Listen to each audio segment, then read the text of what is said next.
बनाई हैं। तो ये इसके लिए नहीं है जो हमको वहां से कोई फायदा हो रहा है, मुनाफा हो रहा है, परंतु इसलिए है जो अफगानिस्तान के जो लोग हैं, जिनके साथ हमारा बिल्कुल बहुत ही, जैसे मैं कहूँ, सिविलाइजेशनल कनेक्ट है, उनकी जिंदगी बेहतर हो सके, उनकी जिंदगी सुधर सके।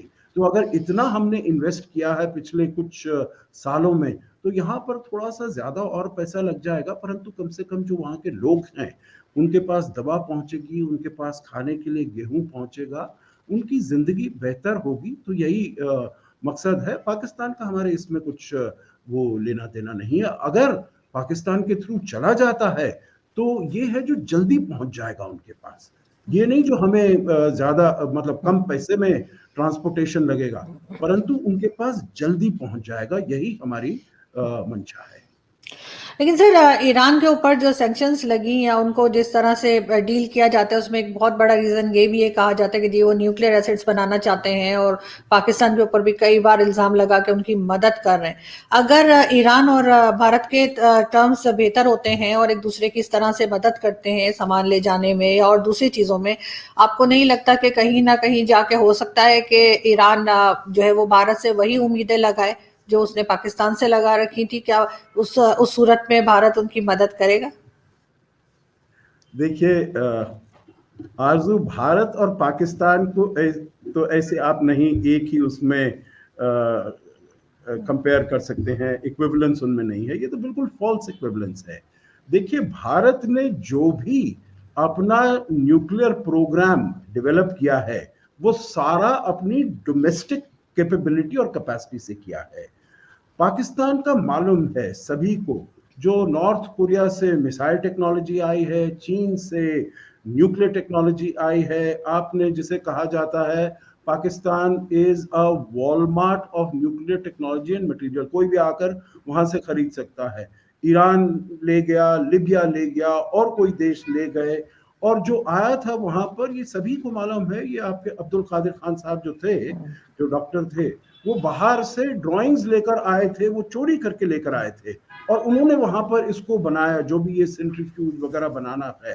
तो इसीलिए आप ये तो बिल्कुल नहीं कंपेयर कर सकते हैं। जो अगर पाकिस्तान ने सहायता की है ईरान की ये न्यूक्लियर प्रोग्राम डेवलप करने के लिए, तो भारत भी करेगा? नहीं, बिल्कुल नहीं। वो तो भारत का, क्योंकि ट्रैक रिकॉर्ड इतना एकदम इम्पेकेबल है, जिसमें कोई कभी आंच नहीं आई है, इसीलिए भारत और अमेरिका ने, जिसे कहा जाता है सिविलियन न्यूक्लियर डील, भारत ने nuclear non proliferation treaty sign नहीं की है, परंतु फिर भी वो जो अमेरिका ने और पूरी दुनिया का जो वियना में है इंटरनेशनल एटॉमिक एनर्जी एजेंसी और न्यूक्लियर सप्लायर्स ग्रुप, उन्होंने एक यूनिक वेवर दिया था भारत को। किस लिए? जो हालांकि आपने एनपीटी साइन नहीं की है, परंतु पूरी दुनिया में, क्योंकि आपका ट्रैक रिकॉर्ड इतना अच्छा है, आप पूरी दुनिया में यू कैन ट्रेड, आप कॉमर्स कर सकते हैं न्यूक्लियर टेक्नोलॉजी और न्यूक्लियर मटेरियल। यही बात देखिए, जब ऐसी अग्रीमेंट साइन हुई थी भारत और अमेरिका के बीच में, तो पाकिस्तान ने भी कहा था, जॉर्ज डब्ल्यू बुश थे तब वहां के राष्ट्रपति, उन्होंने कहा जैसे आपने अग्रीमेंट भारत के साथ साइन किया है, हमारे साथ भी कीजिए, क्योंकि हमको भी एनर्जी की बहुत जरूरत है। भारत के लिए इसलिए किया गया था जो हमको एनर्जी, न्यूक्लियर एनर्जी हम डेवलप करना चाहते हैं। उन्होंने कहा हमको भी एनर्जी। तो वो कहते हैं बिल्कुल आपकी तुलना भारत से इस मामले में हो ही नहीं सकती। जिसे कहते हैं ना, it's like difference between chalk and चीज, बिल्कुल अलग अलग चीजें हैं। तो इसीलिए मेरे विचार से ईरान के जहन में ये कभी नहीं आएगा जो उसको मदद पाकिस्तान से मिली है, वही मदद उसे भारत से मिल जाए। लेकिन सर, आप समझते हैं कि भारत तो फिर भी ईरान की मदद करेगा सैंक्शंस हटवाने में? क्योंकि जिस दिन ये सब कुछ हो गया तो काफी अमीर कंट्री है ईरान, ऐसा नहीं है कि ईरान के पास कुछ नहीं है, उनके पास बहुत कुछ है, जैसे ऑयल है और सारी चीजें। तो आपको लगता है कि काफी टाइम हो गया है, अब ये सैंक्शंस हट जानी चाहिए, आप इसको सपोर्ट करेंगे? जी, भारत तो बिल्कुल इसको सपोर्ट करेगा, क्योंकि आपने बिल्कुल ठीक कहा है। जो ईरान केवल तेल की वजह से नहीं, ये तो बहुत सिविलाइजेशनल देश है, बहुत ही उसका पुराना हेरिटेज है, और भारत और ईरान का तो बहुत ही सदियों पुराना हमारा ऐतिहासिक रिश्ता है। तो इसीलिए, परंतु जो उनकी न्यूक्लियर पावर को, न्यूक्लियर वेपन्स को डेवलप करना है, उसके भारत विरुद्ध है, और उसको भारत ने कहा भी है, क्योंकि हम और जो न्यूक्लियर वेपन्स हैं इस क्षेत्र में नहीं लगाना चाहते हैं। तो इसीलिए हम ये सोच भी रहे थे, जब वहां पर राष्ट्रपति डोनाल्ड ट्रंप थे अमेरिका में, तो उन्होंने भी कहा था जो चाबहार को हम इसमें से सैंक्शन से अलग रखेंगे, क्योंकि अमेरिका भी चाहता है जो अगर चाबहार के थ्रू भारत को रास्ता मिलता है अफगानिस्तान में जाने का, मध्य एशिया के देशों में जाने का, तो वहां पर ये सबके लिए अच्छी बात है।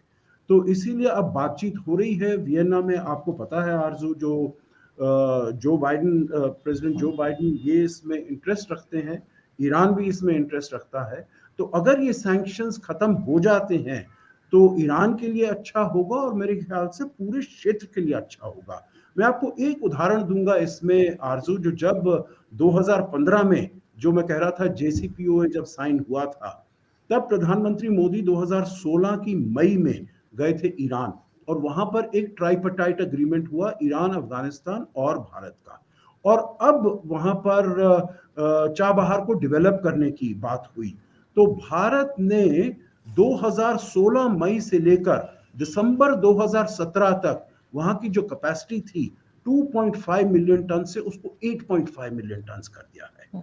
और अब हम जो कह रहे हैं चाबहार को न केवल अफगानिस्तान के लिए परंतु मध्य एशिया के लिए भी एक और कनेक्टिविटी प्रोजेक्ट है, बहुत महत्वपूर्ण है। आपको पता है इसके बारे में, जिसे कहा जाता है international north south transport corridor. और उसमें ये जो उज्बेकिस्तान है, क्योंकि वो भी एक लैंडलॉक्ड कंट्री है, वो डबली लैंडलॉक्ड कंट्री है, वो चाहता है जो वो इसमें शिरकत करे, वो इससे मिले, और उसको भी इसमें फायदा होगा, क्योंकि उसको भी वहां पर अरेबियन सी, इंडियन ओशन आने का उसे मौका मिलेगा। बिल्कुल सही। लेकिन सर, आप समझते हैं कि भारत और अमेरिका ये दोनों मिलके जो है क्या कोई ऐसा स्टेप ले सकते हैं कि जिसमें सऊदी अरब और ईरान साथ बैठ सके, जो ये शिया सुन्नी का इन्होंने एक बना रखा है, उनको ये समझाया जा सके कि मिलके काम किया जा सकता है? आपका बहुत अच्छा प्रश्न है आरजू। और देखिए, इसमें हम देख रहे हैं जो अभी हाल में कुछ, चाहे महीने कहें या कुछ साल कहें, बहुत तब्दीली हो रही है वहां पर। जो जिसे हम पश्चिम एशिया कहते हैं, और जो उधर से अमेरिका उसको मिडिल ईस्ट कहता है। क्योंकि देखिए इतनी तब्दीली हो गई है। एक तो जैसे अब्राहम अकॉर्ड्स हैं, इजराइल के साथ UAE के डिप्लोमेटिक रिलेशंस एस्टैब्लिश हो गए हैं, बहरीन के हो गए हैं, मोरक्को के हो गए हैं, सूडान के हो गए हैं। तो ये तो बिल्कुल ही एकदम अनदेखी, अनसुनी, होनी सी बात हो गई है। उसके बाद पहली बार हमने देखा है जो ईरान के जो प्रधानमंत्री हैं वो UAE में आए, अभी हाल ही में आए। बहुत ही अच्छा उनका खैर मकदम हुआ वहां पर, बहुत अच्छी उनकी बातचीत हुई, और अपने संबंधों को, रिश्तों को आगे ले जाने के लिए बहुत अच्छी बात हुई।